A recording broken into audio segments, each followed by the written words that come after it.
అందరికీ నమస్కారం. కొత్త నవల్లోకి స్వాగతం. ఈ నవల పేరు రాగవాహిని. రచన యామిని సరస్వతి గారు. 1980లో స్వాతిలో ప్రచురింపబడింది. చదువుతున్నది దేవి. ఇంకా నవల్లోకి వెళ్దామా? గుమ్మాడేడే గోపీదేవి, గుమ్మాడేడే శ్రీ యశోద, గుమ్మాడేడే ఓ దేవిక, గుమ్మాడమ్మ గుమ్మాడమ్మ. ఉషోదయానికి పూర్వం ఇంకా చలి వెచ్చనే లేదు, చీకట్లు వేడలేదు. మెంట చుక్కలు మెనుగుమంటున్నాయి, చలిగాలులు వీస్తున్నాయి. మధురాతి మధురంగా మజ్జిగ కవ్వం లయకి అనుబంధంగా పాడుతోంది శివకామమ్మ. ఆమెకి 60 సంవత్సరాలు. ఇందిరాగాంధీ పాలనలోకి వచ్చినప్పుడే నిండాయి. అయినా ఇంకా దృఢంగా ఆరోగ్యంగా ఉంది.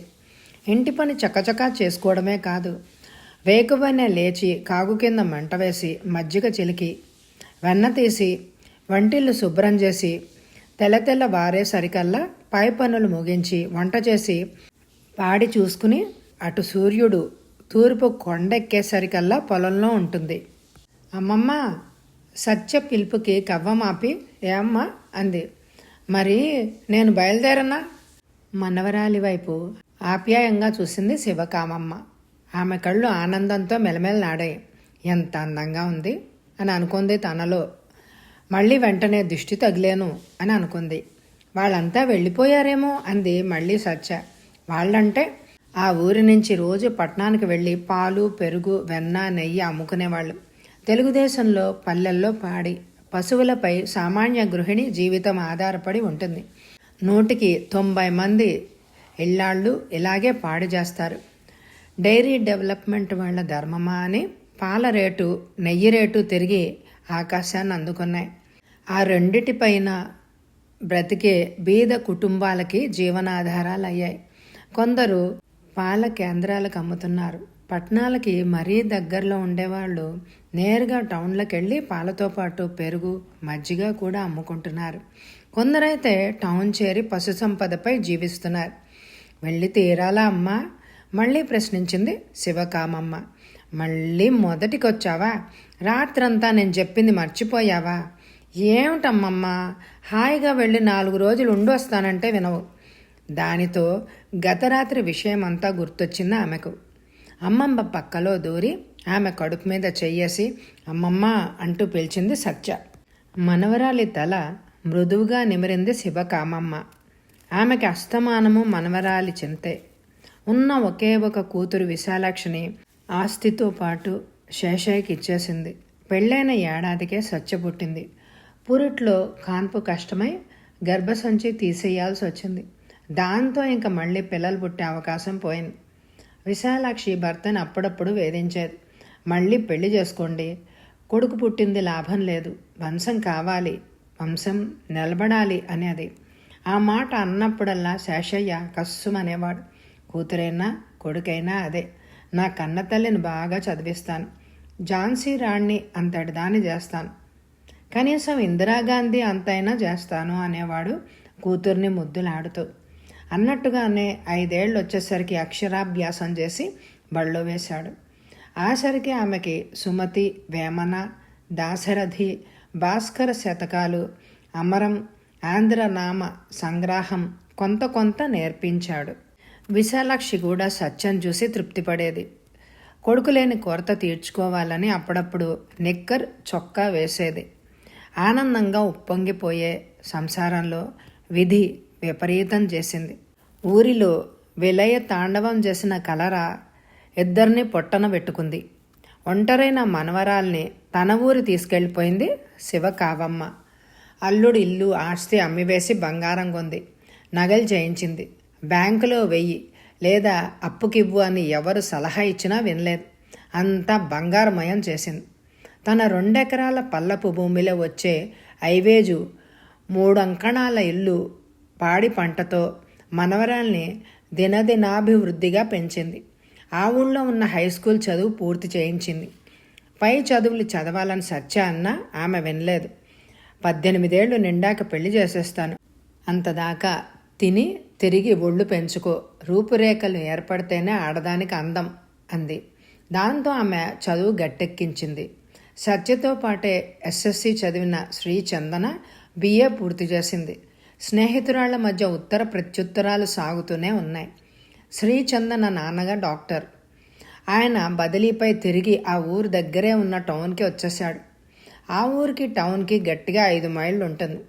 స్నేహితురాల్ని చూడ్డానికి వచ్చిన 4 రోజులు ఉండి వెళుతూ సత్యను ఒక్క పూట రమ్మని ఆహ్వానించి వెళ్ళింది శ్రీచందన. అమ్మమ్మోయ్, నువ్వు ఆలోచనలో పడిపోయావు. అయినా వెన్న తినేస్తూనే ఉన్నావు. నాకటు తెల్లారిపోతుంది. పుల్లమ్మ, లక్ష్మమ్మ, బాలమ్మ వెళ్ళిపోతారు. నాగమ్మ కేకేసి వెళ్ళింది. అమ్మమ్మని హెచ్చరించింది సత్య.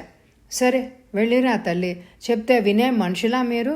ఈ కాలం పిల్లలు పట్టుదలలు. మాట వచ్చింది మొదలుకొని తమ పంతాలే నెగ్గించుకుంటారు. పోన్లే, ఈ వేడివేడి తాజా వెన్న ఆవకాయ వేసుకుని చెద్దన్నం తినిపో అంది.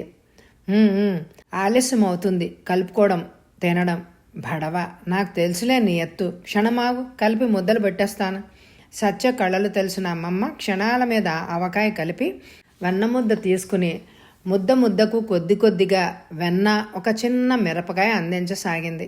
ఆవకాయతో మిరపకాయ కొరుక్కోవడం సత్యకిష్టం. అమ్మమ్మ చేతి ముద్దలు తినేసి గ్లాసుడు మజ్జిగ తాగేసి ఇంకా సెలవా అమ్మమ్మ అంది సత్య. క్షేమంగా వెళ్ళి లాభంగా రా తల్లి. శ్రీచందన మరీ పిసినుగొట్టు. బొట్టు పెట్టి రవికి బట్ట కూడా ఇవ్వదు. ఏం లాభం లేదమ్మమ్మ.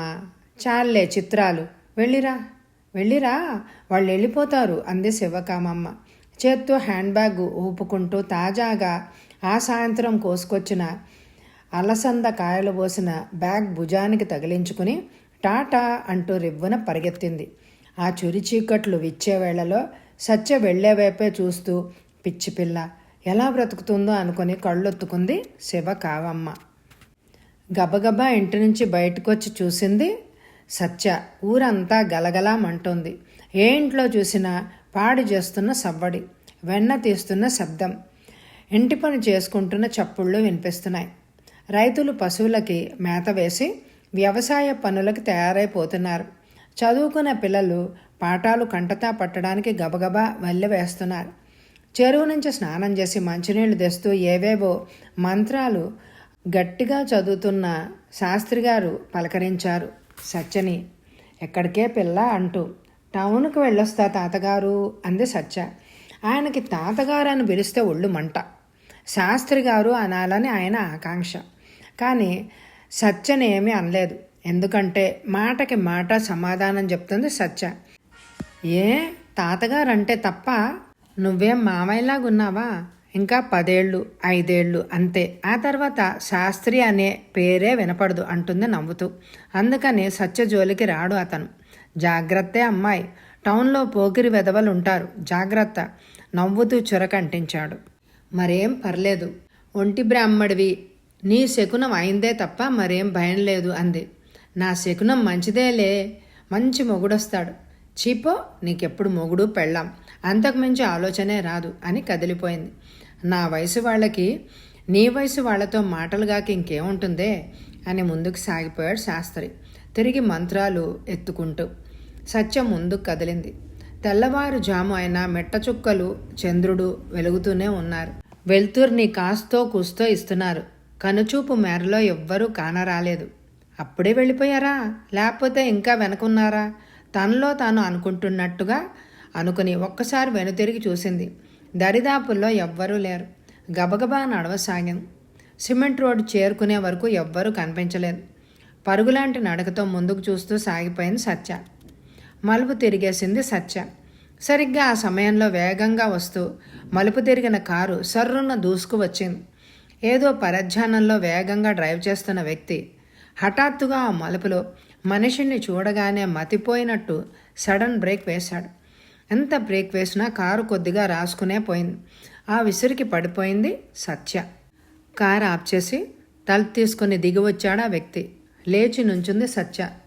ఆమె పక్కనే కింద పడి నేలపాలైన వెన్న, పాలు, పెరుగు చూసి నొచ్చుకున్నాడు అతను. ఐఎమ్ సారీ, చూడలేదు. అక్కడికి బ్రేక్ వేశాను, అయినా నువ్వు తప్పుకోలేదు, పొరపాటు అయిపోయింది. I'm very sorry, very very sorry అన్నాడు విచారంగా. నిప్పులు చెరిగే కళ్ళతో చూసింది సత్య. తను ఎంతో ప్రియంగా శ్రీచందన కోసం రాత్రి తోడేసుకుని వస్తున్న గడ్డ పెరుగు, తాజా వెన్న, పాలు అన్నీ నేలపాలు కావడం ఆమెకెంతో బాధ కలిగించింది. కారుపై రాగానే కళ్ళు మూసుకుపోయాయి. మీకు దారిలో ఎవరొస్తున్నారో చూడక్కర్లే? టర్నింగ్లో స్లో చేసుకోకూడదు? చూడు ఎలా పాడయ్యాయో ఉక్రోషంగా అంది. సారీ, ఐఎమ్ వెరీ సారీ అన్నానుగా. ఏదో ధ్యాసలో వేగంగా వస్తున్నాను. ఆ వస్తువుల ఖరీదు ఎంతో అవుతుందో చెప్పు, ఇచ్చేస్తాను. వాలెట్ తెరిచాడు అతను. ఖరీదు ఇస్తావా? వీటి ఖరీదు 100 రూపాయలు కోపంగా అనేసింది సత్య. ఆ మాటలకి అతను ఆమె వైపు, ఆ వస్తువుల వైపు వింతగా చూశాడు. ఏంటి, వీటి ఖరీదు 100? అవును, 100. ఆట్టే మాట్లాడితే 200. ఇంకా మాట్లాడితే కవ్వింపుగా అన్నాడు 300. ఇంకా అక్కడికి చాలే, ఇచ్చేయి. ఆ వ్యక్తికి సత్య చాలా పెంకిగా కనిపించింది. అలాగే 300 కాదు, 400 ఇస్తాను. నువ్వు ఎక్కడికి వెళ్ళాలో చెప్పు, కారులో డ్రాప్ చేస్తాను అన్నట్టు. నీ పేరేంటి? సిగరెట్ ముట్టిస్తూ అడిగాడు. చిరు చీకట్లు తొలిగిపోయాయి. తూర్పు రేఖలు విచ్చుకున్నాయి. ఆ లేలేత వెలుగుల్లో అతని కళ్ళకి సత్య మనోహరంగా కనిపిస్తోంది. నీలాంటి వాళ్ళ ఇచ్చేది? వెధవ పోజు నువ్వును, అడ్డులే అని వెళ్ళబోయింది సత్య. ఆగాగు, నీ పాలముంతకి, పెడుగు పిడతకి, వెన్న కొండకి ఖరీదు కట్టావుగా.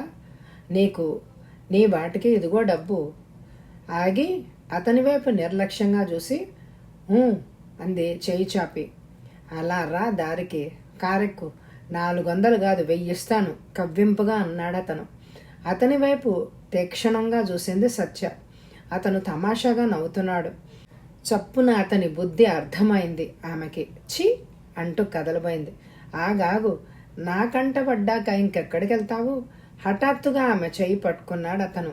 నిదానంగా శాంతంగా అతని వైపు చూసి చెయ్యొదులు అంది దృఢ స్వరంతో. వదలడానిక చెయ్యి అందుకుంది. పద పద, తెల్లవారుతోంది, త్వరగా పోదాం. కారు వైపు నడవబోయాడు. అలాగే విదిలించి కొట్టింది సత్య. ఎవరనుకుంటున్నావు నేను? జాగ్రత్తగా మర్యాదగా వెళ్ళిపో, లేదా ఏం చేస్తావు? మళ్ళీ చేయి పట్టుకుంటూ అన్నాడు. చి విదిలించబోయింది సత్య. గట్టిదానివే. ఇంకాస్త దగ్గరగా లాక్కున్నాడు. తన శక్తినంతా కూడదీసుకుని వదిలించుకొని పరిగెత్తింది సత్య. గట్టిదానివే. ఇంకాస్త దగ్గరగా లాక్కున్నాడు. తన శక్తిని అంతా కూడదీసుకొని వదిలించుకొని పరిగెత్తింది సత్య. ఆమెని తరిమాడు అతను. కొద్ది దూరం పోయాక అందుకున్నాడు. కాలు మెలేశాడు. కింద పడింది. వంగి ఆమెను చేతుల్లో ఎత్తుకుని రాబోయాడు. హఠాత్తుగా ముఖం మీద బలంగా చరిచింది. దిమ్మ తిరిగినట్టే అయింది. పెళ్లికిలా పడి లేవబోయాడు. అంతలోనే సత్య మళ్ళీ చాచి కాలితో తన్నింది ఎద రొమ్ము మీద. ఓసినీయమ్మ నోటిపై తన్నింది సత్య. అతడు అటు తిరిగి మూతి తుడుచుకొని లేవబోయాడు. అతని కళ్ళు నిప్పులు చెరుగుతున్నాయి. ఒక ఆడదాని చేతిలో కాలితో తన్నులు తినడం అతనికి అవమానంగా, బాధగా ఉంది. అతడి కళ్ళల్లో క్రూరత్వం చూసింది సత్య. అప్రయత్నంగా పక్కనే కనిపించిన బండరాయి తీసుకుని తలపై వేసి కొట్టింది. అమ్మ అంటూ కేకేసి అలాగే వాలిపోయాడు అతను. వగరుస్తూ ఒక్క క్షణం నిలబడింది సత్య. అతని వైపు చూసింది. అతనిలో చలనం లేదు. వంగి ముఖంలోకి చూసింది. కళ్ళు మూతలు పడ్డాయి. తల నుంచి రక్తం కారుతోంది. భయపడింది సత్య. ఇంక కొద్దిసేపట్లో ఇతను చనిపోతాడు అని అనుకోగానే ఆమె గుండె దడదడలాడింది. అప్రయత్నంగా రోడ్డు వెంట పిచ్చిదానిలాగా పరిగెత్తింది. ఎక్కడికి, ఎందుకు అనే ఆలోచన లేకుండా వెళ్ళసాగింది. ఆయాసపడుతూ ఆలోచన రహితంగా వేగంగా పరిగెత్తసాగింది. ఆమె మనసు, ఆలోచన శక్తి శూన్యమైపోయింది. కారును అనుకొని నించుని ఎటో చూస్తున్న సతీష్ వేకుమనే లేచి కారులో బయలుదేరి ఊరికి దూరంగా వచ్చి కాసేపు నడిచి ప్రకృతిని చూస్తూ గడపడం అతనికి అలవాటు. అతను ఒక చిత్రమైన వ్యక్తి. ఎప్పుడు చుట్టూ గలగల్లాడుతూ మనుషులు ఉండే వాతావరణంలో ఉన్న ఏకాంతంలో ఆనందాన్ని అనుభవించడం అలవాటు. రయ్యని రైలింజన్లాగా ఆతృతతో, ఆందోళనతో, భయంతో పరిగెత్తుకొస్తున్న సత్యకి కారును ఆనుకొని నుంచున్న సతీష్ కారు గాని దృష్టి పదంలో ఆనలేదు. వేగంగా పరిగెత్తుతోంది. తన కారు దాటి ఆవేళ్లప్పుడు అలా పిచ్చిదాన్లా పరిగెడుతున్న ఆమెను చూసి ఉలిక్కిపడ్డాడు సతీష్. అతడికి ఆమె పరుగులో ఉరుకులో ఏదో అసహజత కనిపించింది. ఏమండి? అప్రయత్నంగా పిలిచాడు. ఏమండి? మళ్ళీ పిలిచాడు. కారు దాటి దాదాపు 10 గజాలు పరిగెత్తిన సత్య ఆ పిలుపు విని హఠాత్తుగా కాళ్లకు బ్రేకులు వేసినట్టుగా ఆగిపోయింది.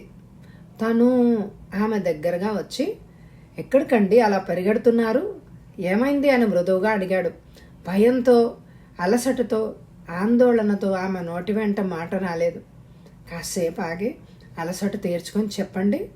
అతని వైపు నిశ్చితంగా చూసింది. తెల్ల నిక్కరు, కాలరున్న చేతుల బనీను, దాదాపు 5.5 అడుగుల ఎత్తు, కసరత్తు చేసిన శరీరంలాగా గట్టిపడి వెలుకలు తిరిగిన కండరాలు, దృఢమైన దేహం. ఎవరో డ్రిల్ మాస్టర్లా ఉన్నాడు అని అనుకుంది. ఎవరండి మీరు? నేను తడబడింది సత్య. మీరేలేండి. ఏ ఊరు? ఎక్కడికి వెళ్తున్నారు? ఈ వేళప్పుడు పరిగెడుతున్నారేంటండి? మా ఊరు. నేను టౌన్కి వెళ్తున్నాను మా ఫ్రెండ్ని చూడడానికి. నడిచి వెళ్తున్నారా? కారు మీద వెళ్తున్నాను వెటకారంగా అంది. గుడ్, బాగానే దెప్పుతున్నారు నవ్వాడు. కాకపోతే పరిగెడుతున్నానా? నన్ను చూసి అలా ప్రశ్నిస్తే ఏమనుకోవాలి? అర్జెంటుగా వెళ్తున్నారా? పరిగెడుతున్నారెందుకు? ఎవరికైనా ప్రమాదంగా ఉందా? ఇంట్లో మగాళ్ళు ఎవరూ లేరా? డాక్టర్ దగ్గరికా? ఆప్యాయంగా అడిగాడు. ఎవ్వరికీ ప్రమాదం లేదు. మరి? హఠాత్తుగా ఏదో స్ఫురించినట్లయి, మీ వాళ్ళెవరైనా ముందుగా వెళ్తున్నారా? వాళ్ళని కలుసుకోవాలా అని అడిగాడు. అని మళ్ళీ ఆహా అంది. అతనికేం అర్థం కాలేదు. ఏమండి, మరేం భయపడకండి. నేను మీ మిత్రుణ్ణి అనుకోండి. మీ ఇబ్బంది ఏంటో చెప్పండి. ఏం భయం లేదు. చేతనైతే సాయం చేస్తాను, అక్కర్లేదు అంటే వెళ్ళిపోతాను. అతని ముఖంలోకి తీవ్రంగా చూసింది. దారిలో వస్తూ ఉంటే ఎవరో నీలాగే కారున్నవాడు నన్ను అడ్డగించి కారు తగిలించాడు. నేను కింద పడ్డాను. నా చేతిలోని నెయ్యి, పాలు, పెరుగు నేలపాలయ్యాయి. కోపంగా తిట్టాను. అతడు నన్ను బలాత్కారం చేశాడు. నేను కొట్టి పారిపోయి వస్తున్నాను. అతని తలకి దెబ్బ తగిలింది. చావు బ్రతుకుల్లో ఉన్నాడు. గబగబా చెప్పేసింది. ఆమె పరిస్థితి అర్థం చేసుకున్నాడు సతీష్. మరేం పర్వాలేదండి, మీ దెబ్బలకు చావడు. ఒకవేళ చచ్చినా పర్వాలేదు. అలాంటి కీచకులకు అలాంటి దుర్మరణమే వస్తుంది. ఏమీ భయపడకండి. పదండి, నేను టౌన్కే. ఇలా ఎంత దూరం పరిగెడతారు? నా కారు ఎక్కండి. మిమ్మల్ని మీ ఫ్రెండ్ ఇంట్లోనో బంధువుల ఇంట్లోనో డ్రాప్ చేస్తాను అన్నాడు ఆమెకి ధైర్యం చెప్తూ. నేనా? నీ కారులోనా? అనుమానంగా అడిగింది. అవును. నేను రాను. నాకు ఈ కారులో వాళ్ళంటే అసహ్యం. ఏమండి, ఈ కారు నాది కాదు. నేను ఈ కారు డ్రైవర్ని మాత్రమే. నేను మీలాంటి బీదవాడినే. నమ్మలేనట్టుగా చూసింది. నిజం, మీ మీదొట్టు. ఈ కారేం నాది కాదు. నేను డ్రైవర్ని మాత్రమే. నాకు ఏ కారున్న వాళ్ళంటే మంట. ఆశ్చర్యంగా చూసింది. బ్రతుకు తెరువు కోసం ఉద్యోగం చేస్తున్నాను అంతే. అందుకే ఆ కారు వాడి తల పగలగొట్టేశాను. మంచి పని చేశారు. చావని వెధవ. అతను కసిగా అన్న మాటకి తృప్తిగా చూసింది. పదండి వెళ్దాం. డోర్ తీశారు. తటపటాయిస్తూ సందేహంగా కూర్చుంది. అతను తిరిగొచ్చి డోర్ వేసి తిరిగి వెళ్ళి తన సీట్లో కూర్చొని కార్ స్టార్ట్ చేశాడు. ఏదో అవ్యక్తమైన భయంతో ధైర్యంతో అలాగే కూర్చుండిపోయింది సత్య. కొంచెం దూరం వెళ్ళాక రోడ్డు మీద ఉన్న కారు ఆ పక్కనే పడున్న వ్యక్తి కనిపించారు. కారు దాటి కొంచెం దూరం వెళ్ళగానే ఆఫ్ చేసి అతను దిగి ఆ వ్యక్తి వద్దకి వెళ్ళి చూశాడు. నెట్టూడ్చాడు. తిరిగి వచ్చి కారులో కూర్చొని స్టార్ట్ చేశాడు. ఏమైంది? ఆతృతతో ప్రశ్నించింది సత్య. చచ్చాడు, తాపిగా బదిలిచ్చాడు. అమ్మయ్యో, భయంగా అంది సత్య.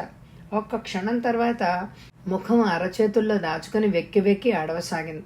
సతీష్ మాత్రం కారుని నెమ్మదిగా పోనేస్తున్నాడు. అంతకంతకి ఆమె ఏడుపు ఉధృతం కాసాగింది. మరికొద్ది దూరం వెళ్ళాక కారును ఆపేశాడు. చూడండి, మీ పేరు సత్య. అలా ఏడవకండి. ఏడ్చేవాళ్ళంటే నాకు అసహ్యం. ఏం చిత్రంగా ఉందా? అవును, మనము ఈ భూమి మీదకు వచ్చింది హాయిగా సుఖంగా బ్రతకడానికే కానీ ఏడవడానికి కాదు. కష్టాలు వచ్చాయి అని అనుకోండి, ధైర్యంగా ఎదుర్కోవాలి. ఆపదలు వచ్చాయి, ఎదురు తిరగాలి. అతను ఆగాడు. ఏడుపు మాని చిన్న పిల్లలాగా కళ్ళప్పగించి చూస్తున్న ఆమెను చూస్తే అతనికి ముచ్చటేసింది. మీరు నాకు నచ్చారు. మీ హీరోయినిజం నచ్చింది. మీ మీదకి దండెత్తుకొచ్చిన ఆ దుర్మార్గుడిని శీలం కాపాడుకునేందుకు చంపారు. తప్పే ఉంది? తప్పు కాదా? అది అది హత్య. పకపక నవ్వేశాడు. ఆమె ముఖంలోకి నిశీతంగా చూశాడు. పూర్ గర్ల్, నువ్వు చేసింది తప్పే కాదు, హత్య అంతకంటే కాదు.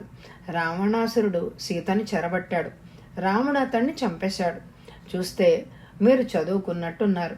ఎక్కడైనా రాముడు హంతకుడని, హత్య చేసిన వాడని చదివారా? నో. ద్రౌపదిని కామించాడు కీచకుడు. మైనం ముద్దలాగా నల్లగొట్టాడు భీముడు. మరి భీముడు హంతకుడు అన్నారా ఎవరైనా? భార్య శీలాన్ని కాపాడిన వీరుడన్నారు. అలాగే దుర్యోధనుడు దుశ్శాసనుడిని భీముడే చంపేశాడు. దానికి కారణం కూడా అంతే. ఒకడు వలువలు ఒలిచినందుకు ప్రయత్నం చేశాడు, మరొకడు తొడగొట్టి పిలిచాడు. శిక్ష అనుభవించారు. మరి భీముడు హత్యలు చేశారని ఎవరైనా అన్నారా? ధన మాన ప్రాణాలు కాపాడుకోవడానికి ఎదురిస్తే అందులో తప్పేమీ లేదు. మీరు సరైన పనే చేశారు. కానీ నన్ను బలవంతం చేయపోయాడు అని అనడానికి ఆధారం ఏముంది? ఆ మాటకొస్తే అతన్ని మీరే చంపారు అని అనేందుకు సాక్ష్యాధారాలు ఏమిటి? ఎదురు ప్రశ్నలు వేశాడు సతీష్. జవాబు ఇవ్వలేదు సత్య. కాబట్టి గాబరా పడకండి, ఏడవకండి, ధైర్యంగా ఉండండి. అంతలో కారు టౌన్ పరిసరాల్లోకి వచ్చింది. మీరు ఎక్కడికి వెళ్ళాలి? ఎక్కడ దింపేను? మా ఫ్రెండ్ ఇంటికి వెళ్ళాలి. కానీ చూడండి, నేను ఒక మాట చెప్పనా? ఇప్పుడు నా వెంట రండి. ఈ పూట విశ్రాంతిగా ఉండండి. నేను మళ్ళీ టౌన్లోకి వెళ్ళి విచారిస్తాను. విషయాలు కనుక్కుందాం. పరిస్థితి చూసి మీ ఫ్రెండ్ ఇంటికి వెళ్దురు కానీ 1 రోజు 2 రోజుల్లో మా ఇంట్లో ఉండండి. మీ ఇల్లా? అదే మా ఇల్లు అంటే మా అయ్యగారి ఇల్లు. నీకు వేరే ఇల్లుందా?